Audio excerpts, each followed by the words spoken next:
ইচ্ছা আপনার নেই। ক্লাসিক্যাল ফিজিক্স এটাকে সমর্থন করে এবং বলে যে মহাবিশ্ব পুরোপুরি ডিটারমিনিস্টিক।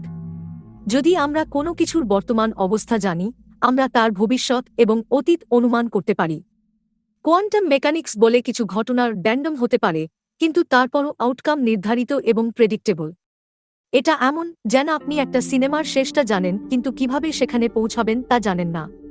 এটাই সুপারডিটারমিনিজমের কথা। ধরুন, নিউ ইয়র্কে একটা কয়েন ফ্লিপ করছেন আর কানপুরে আরেকটা।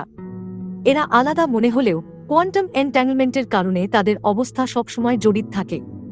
সুপারডিটারমিনিজম বলে সবকিছু, জীবিত বা অজীবিত, তাদের ভেতরই তথ্য ধারণ করে। এটা গুগলে সার্চ করা তথ্য নয়, বরং ফিজিক্সের তথ্য। এটা নিশ্চিত করে যে সবকিছু আগে থেকেই প্রোগ্রাম করা। ক্লাসিক্যাল ফিজিক্স বলে এক ঘটনা অন্য ঘটনাকে নিখুঁতভাবে প্রেডিক্ট করে। সুপারডিটারমিনিজম এটা মেনে নেয়, কিন্তু কিছু